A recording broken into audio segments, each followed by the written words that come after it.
الحمد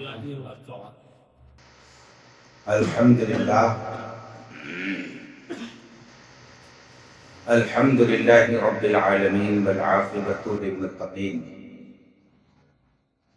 والصلاة والسلام على من كان نبيا وآدم بين الماء والطين وعلى آله وأصحابه أجمعين. أما بعد فأعوذ بالله من الشيطان الرجيم. بسم الله الرحمن الرحيم. يا أيها الذين آمنوا قوا أنفسكم وأهليكم نارا. آمنت بالله صدق الله مولانا العظيم وصدق رسوله النبي الأمين الكريم ونحن على ذلك لمن الشاهدين والشاكرين والحمد لله رب العالمين.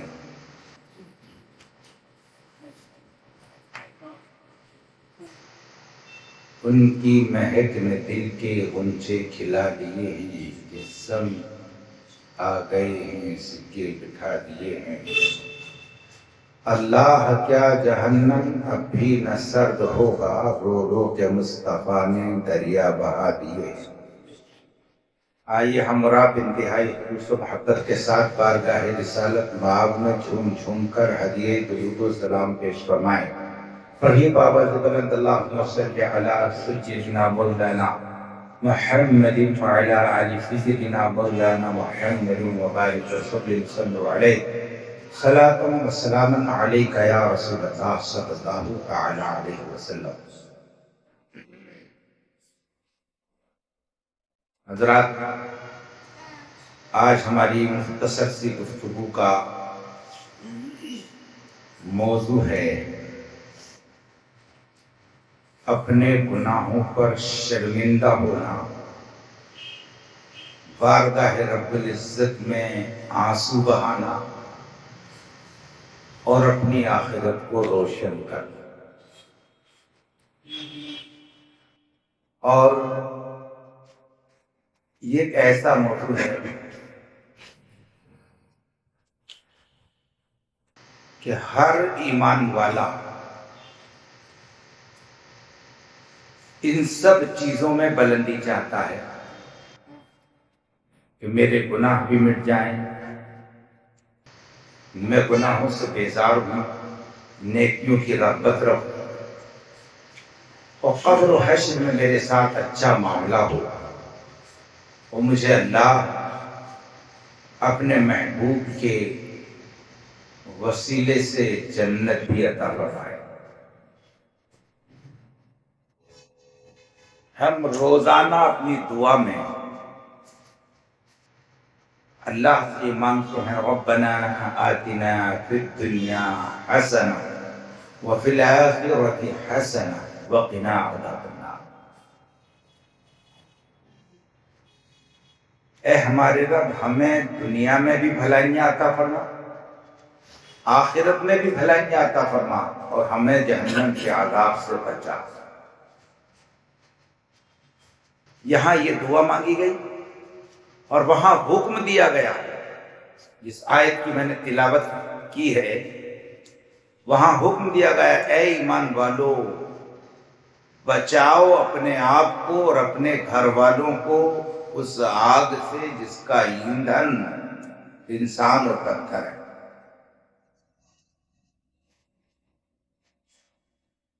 اپنے آپ کو بچاؤ اور اپنے گھر والوں کو بچاؤ. صرف اپنے آپ کو بچا لیا آپ نے، یہ کامیابی نہیں ہے، آپ بچے ہی نہیں.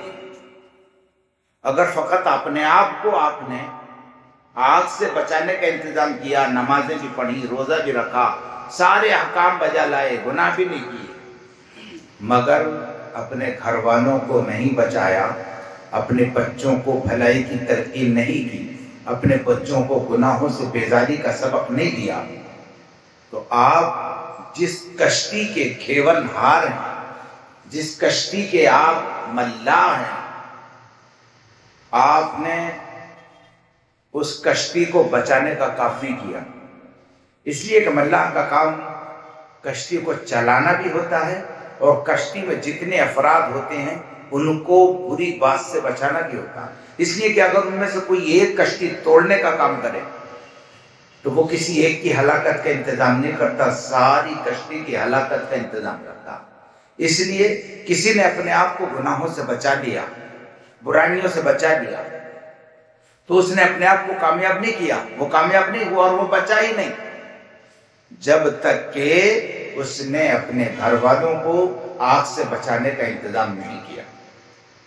تو ہم پر دو چیزیں ہیں، ہم اپنے آپ کو بھی بچائیں اور ہماری جو کفالت میں آتے ہیں، جو ہمارے زیر انتظام ہیں، ان کو بھی ہم گناہوں سے برائیوں سے بچائیں۔ حضرات، انسان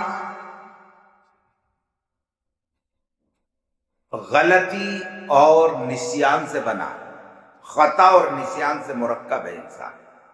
تو غلطی ہوتی ہے، گناہ ہو جاتا ہے، صرف گناہوں سے محفوظ، گناہوں سے معصوم اگر کوئی مخلوق ہے تو وہ انبیاء کرام کی ہے اور فرشتوں کی جماعت جو گناہوں سے معصوم ہے۔ اولیاء اللہ بھی محفوظ عن الخطا ہوتے ہیں، خطاؤں سے محفوظ ہوتے ہیں مگر معصوم ہیں۔ لہذا انبیاء، اولیاء کے علاوہ دوسرے لوگوں سے گناہ صادر ہو سکتے ہیں، گناہ ہو جائیں، مگر گناہ ہو جائے تو کرے کیا بندہ؟ اپنے گناہ پر شرمندہ ہو، اپنے گناہ پر ایسا شرمندہ ہو، ایسا شرمندہ ہو کہ اس گناہ کا تصور اسے لڑکھڑا دے، اس گناہ کا تصور اس کے ذہن و دماغ میں زلزلہ پیدا کر دے، اور جب وہ اس گناہ کا تصور کرتا ہے اور اس گناہ کی سزا کی طرف دھیان کرتا ہے تو اس کی آنکھوں سے آنسو جاری ہو جاتے ہیں اور وہ اللہ سے ڈر کی وجہ سے آنسو بہاتا رہتا ہے، اپنے گناہ پر شرمندہ ہوتا ہے۔ تو حضرات، یہ نیکی تو آپ نے سنا ہوگا کہ نماز پڑھنا بھی نیکی ہے اور نماز کی طرف چلنا بھی نیکی ہے اور نماز کے بعد مسجد میں بیٹھنا بھی نیکی ہے۔ ان سب سے تو نیکیاں ملتی ہی ملتی ہیں، مگر اپنے گناہوں پر رونا بھی بہت بڑی نیکی ہے۔ اگر کوئی گناہ کر لے تو اس گناہ پر شرمندہ ہو اور تنہائی میں آنسو بہائے۔ جو آنسو مجمع میں بہتا ہے اس کے اندر ریاکاری پیدا ہو سکتی ہے، دکھاوا ہو سکتا ہے، نمائش ہو سکتی ہے۔ آپ جب رات میں تنہائی کے وقت اٹھتے ہیں، آپ کے بیوی بچے سوئے ہیں، پورا محلہ سویا ہے، آپ کو کوئی نہیں دیکھ رہا ہے، اس وقت آپ کے گناہ کا تصور آپ کو بیدار کر دیتا ہے، آپ کے اندر ایک دہشت پیدا ہوتی ہے اور اس گناہ پر آپ شرمندہ ہوتے ہیں، اور شرمندہ ہو کر خوف اور ڈر پیدا ہوتا ہے، اور ڈر کی وجہ سے آنکھ سے آنسو نکل آتے ہیں۔ معلوم ہے ان آنسوؤں کی قیمت کیا ہے، ان آنسوؤں کا مقام کیا ہے۔ آج ہم پریشانی تو یہی ہے، ہمارے اندر گناہ تو ہے مگر گناہ کا احساس ختم ہو گیا۔ گناہ رہیں تو گناہ رہیں یہ بھی برا ہے، مگر گناہ رہے اور گناہ کا احساس نہ رہے یہ بہت بڑی ہلاکت ہے۔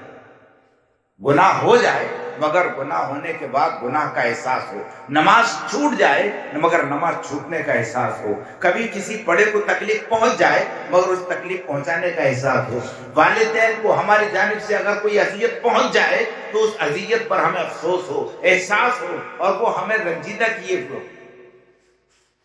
کہ ہم نے اپنے بڑوں کے ساتھ یہ جرم کیا تھا، ہمارا دل نہیں لگ رہا، ہماری طبیعت نہیں لگ رہی، ہم اداس ہیں، ہم مرجھائے ہوئے ہیں، اور اسی ہیبت اور خوف میں ہمارے آنسو نکل آتے۔ تو بندہ اپنی کسی خطا پر روتا ہے اور اس کا آنسو نکل آتا ہے، اور اس آنسو نکلنے میں تنہائی ہے، کوئی دیکھ بھی نہیں رہا ہے، خالی وہ دیکھ رہا ہے اور اس کا خدا دیکھ رہا ہے۔ تو خدا کی قسم ان آنسوؤں کے قطروں کی قیمت کیا جانے کوئی۔ آپ کو معلوم ہے اعلیٰ حضرت امام عشق و محبت اعلیٰ حضرت فاضل بریلوی نے ایسے ہی نہیں کہہ دیا ہے کہ اللہ کیا جہنم بھی نہ سرد ہوگا، رو رو کے مصطفیٰ نے دریا بہا دیے ہیں۔ آپ اپنے ان گناہ گاروں کے آنسو کی قیمت سمجھو۔ میں نے ایک روایت میں پڑھا ہے کہ کل قیامت میں جہنم جب لوگ محشر کے میدان میں جمع ہوں گے